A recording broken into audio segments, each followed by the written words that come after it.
Africa Content TV. Ṣáànà pé bá àná mọ̀ ṣe o Olúwa ṣeun àwa ṣe wà ní dáadáa ní rere gbogbo ọgbà tó ń dé là ń bá wọn Ọlọ́run dé orí bẹ́ẹ̀. Ó dáa níbi táwa dé Ṣàpẹ́rẹ́dọ̀ Lagos èmi máa ń sọ fún yín mo ní àwa la wà níwájú Àjààbálẹ̀ Lagos àtàwọn rédíò tó kù ni Àjààbálẹ̀ kan wà tó ṣẹ̀ balẹ̀ báyìí. tó bá jẹ́ tuntun ọ̀dọ̀ wálẹ̀ tí máa gbọ́ tó bá ti pẹ́ nísinsìnyí tó ń balẹ̀ báyìí appreciation àbí bẹ́ẹ̀ kọ́ mo dúpẹ́ oníbù ọ̀rọ̀ lẹ́yìn máa rò ó òun lèmi máa kọ́ àmọ́ lè dé Paso one on. èmi àti Paso a máa kò lábòsẹ́ níbi táwa yìí. torí owó iná ni. ó yá let's go ẹ tiẹ̀ jẹ́ agbọ́n náà.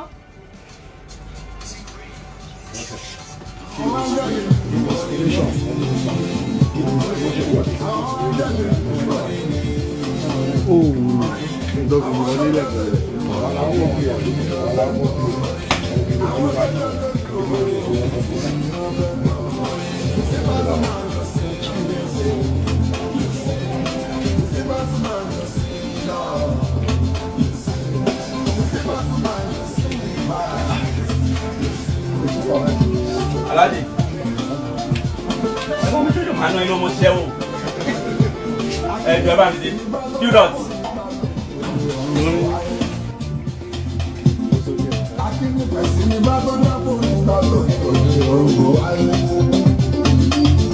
Orin wálé tó ti orin òdílé wọlé kó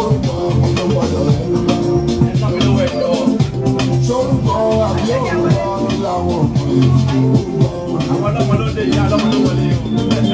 láti táyé wá ṣe ọ̀nà tí máa ń kí gbogbo ọmọ lórí àkọlà ọmọ lórí orin táyé ń fẹ́ nínú èdè táyé ń fẹ́ nínú èdè táyé ń fẹ́ nínú nítorí bọ́lá láàrin ìjọsí ẹni orin wọlé sí ní àjọ wọn àwọn ọ̀rẹ́ sí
Paso fúnra rẹ̀